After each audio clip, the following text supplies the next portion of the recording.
సంవత్సరం ఇంకా ఘనంగా. జై గురుదేవాయ నమః. పంతులు గారు, నేను చిన్నప్పటి నుంచి సాయిబాబా గుడికి వస్తున్నాను. ప్రతి గురు పౌర్ణమికి ఇక్కడ గ్రాండ్గా సెలబ్రేట్ చేస్తారు. సో ఇప్పుడు వచ్చే గురు పౌర్ణమికి ఈవెంట్ ప్లాన్ చేశారా? తప్పకుండా ఎవ్రీ గురు పౌర్ణమికి జరిగే కన్నా ఈ సంవత్సరం ఇంకా ఘనంగా మన యొక్క గురు పౌర్ణమి ఉత్సవాలు జరుపుకుంటున్నాము. అందులో భాగంగా ఉదయం 6 గంటలకు స్వామివారికి కాగడ హారతితో మొదలు పెట్టుకొని తదనంతరం స్వామివారికి పంచామృతాభిషేకము, తర్వాత అలంకరణ ఉంటుంది. 9:30 గంటలకు స్వామివారి దివ్య దర్శనం ప్రారంభమవుతుంది. మరి ఆ రోజు గురు పౌర్ణమి సందర్భంగా ఎవరైతే ఆ యొక్క స్వామివారిని దర్శించుకుంటారో, ఆ యొక్క గురు అనుగ్రహం ఎవరైతే పొందుతారో జీవితాల్లో ఉన్నత లక్ష్యాలను సాధిస్తారు. మరి అదే విధంగా అన్ని విధాలుగా వారికి అనుకున్న కోరికలు కూడా నెరవేరుతున్నాయి.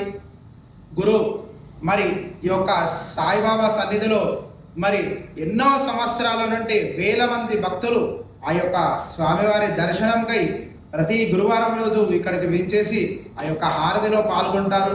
మరి మీరు కూడా ఆ రోజు వచ్చి ఆ యొక్క స్వామి దర్శనం భాగ్యం పొందవలసిందిగా మనవి.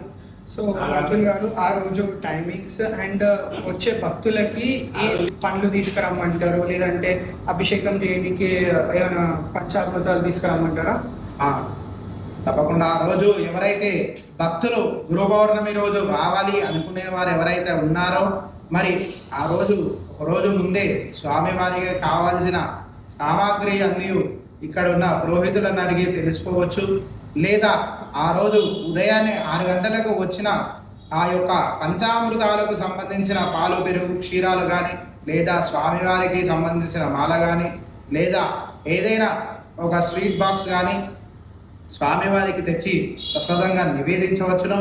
మరి ఆ రోజు ఈ యొక్క సమయాలు ఉదయం 6 గంటలకు స్వామివారి కాగడాహారతి, తదనంతరమే మన యొక్క స్వామివారి అభిషేకం ఉంటుంది. మధ్యాహ్నం 12 గంటలకు మధ్యాహ్న హారతి జరుగుతుంది.